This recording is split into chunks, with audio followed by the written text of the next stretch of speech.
stade de Martyrs avec Claude François. Je crois qu'on va retrouver Claude François bien après. Alors, Aziz, personnellement, je crois que pour cet après-midi, on allait vous... Ah, maintenant, c'est la sortie des équipes de vestiaire. Claude François, en tout cas, vous avez l'antenne jusqu'à la mi-temps pour la retransmission de ce match entre la République démocratique du Congo et le Malawi. À vous l'antenne, Claude François. Bien, mesdames, messieurs, chers amis du sport, bonjour. Nous sommes ici au stade de Martyrs. Vous assistez à la sortie de deux équipes nationales. Les Léopards, toujours dans les couleurs traditionnelles, le bleu et rouge, bien sûr, avec le rouge, bleu, blanc. Et de l'autre côté, il y a l'équipe nationale de Malawi. Pour ce match de la deuxième journée des éliminatoires jumelés Coupe d'Afrique des Nations et Coupe du Monde 2010. Je rappelle que la phase finale de 2010 et pour la CAN aura lieu en Angola et la phase finale de la Coupe du Monde 2010 pour la Coupe du Monde aura lieu en Afrique du Sud. Donc les deux équipes sont rangées avec des arbitres soudanais, Abdel Gadir, Baket et El Ligovi. Ce sont les trois arbitres qui vont diriger les matchs naturellement. Le quatrième arbitre, Okosa Augustin, vient du Nigeria. C'est comme le prévoit le règlement de la Fédération internationale de football association. Donc c'est un match très très important. Mais laissez-moi d'abord rendre ce que le public a scandé tout à l'heure. Merci au président de la République, Joseph Kabila Kabange, qui s'est impliqué personnellement pour que ces stades soient rénovés d'après les recommandations de la FIFA. Le président Joseph Kabila n'a pas hésité de mettre la main à la poche. Il s'est impliqué personnellement. Et aujourd'hui, nous sommes donc dans un bijou et les cabines commentateurs ont été complètement transformées. Nous retrouvons justement la véritable image d'une cabine de commentaires au niveau international. Donc tout a été fait et c'est pour ça que les sportifs congolais, en tout cas ceux qui sont ici présents, sont très très reconnaissants et expriment leur gratitude au chef de l'État de la République démocratique du Congo, Joseph Kabila Kabange. Donc le décor est planté, les deux équipes sont là. Fois ça, c'est un match absolument très très important que nous allons suivre aujourd'hui. Et voilà, donc les officiels sont alignés.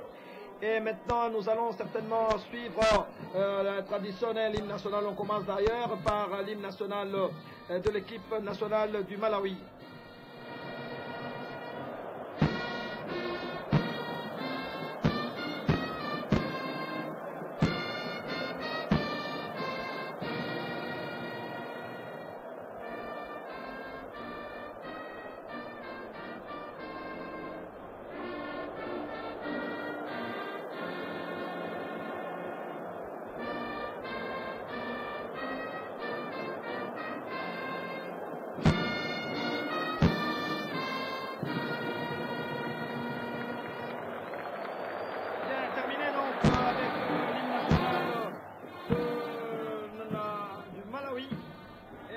C'est l'hymne national de la République démocratique du Congo.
l'hymne national, le debout congolais est terminé. Ce debout congolais qui a été composé par les pères Bokadim Pasti Londi, un prêtre de la compagnie de Jésus, né à Limpopo le 20 septembre 1929. Il était entré au noviciat à Djouma le 14 septembre 1951. Il a été ordonné à Louvain en Belgique le 10 août 1962. Malheureusement, les compositeurs de l'hymne national debout congolais est décédé à Abidjan, Côte d'Ivoire, le 7 septembre 2006. Et donc, nous sommes très reconnaissants puisque c'est le même père Boka qui a composé également à la Zaïroise et Boka, et qui s'était fait assister par Lutumba. Merci Kwassa. Voilà donc le décor planté. Et là, nous voyons les deux capitaines. Le capitaine de la RDC, c'est Shabani Nonda. Le capitaine des Flammes du Malawi, c'est Mbonda Peter.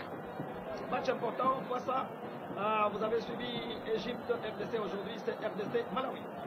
RDC Malawi, c'est un match d'autant important que la République démocratique du Congo se doit en tout cas de marquer ce premier point aujourd'hui, sinon la suite peut se révéler en tout cas catastrophique. Et nous sommes là en face d'une équipe du Malawi qui jusqu'avant-hier était encore en tête du groupe grâce à sa victoire acquise localement au Malawi sur l'équipe de Djibouti par 8 buts à 1. Et hier, l'Égypte a en tout cas creusé l'écart en allant battre à Djibouti l'équipe de Djibouti par 4 buts à 0. Et pour le moment, comme l'Égypte avait déjà pris le dessus sur la RDC, l'Égypte est donc en tête. Et on va voir ce que le match d'aujourd'hui va donner pour se faire une idée exacte du classement pour ce groupe 12 où on attend en tout cas une première équipe qui va se qualifier pour la CAN et où on attendra enfin si on peut avoir un meilleur perdant qui va rejoindre les autres pour disputer la qualification de la Coupe du Monde. Bien, je vous signale que c'est le 8e match qui constitue en fait un face-à-face entre le Malawi et la République démocratique du Congo.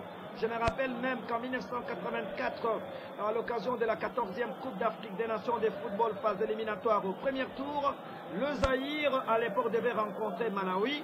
Le Zaïre ne s'était pas présenté et Malawi avait gagné par forfait et s'était qualifié. Et ce fut d'ailleurs la grande année de l'équipe nationale de Malawi qui s'était retrouvée en phase finale. C'est la seule fois d'ailleurs que Malawi s'est retrouvé en finale de la Coupe d'Afrique des Nations de football dans un groupe difficile.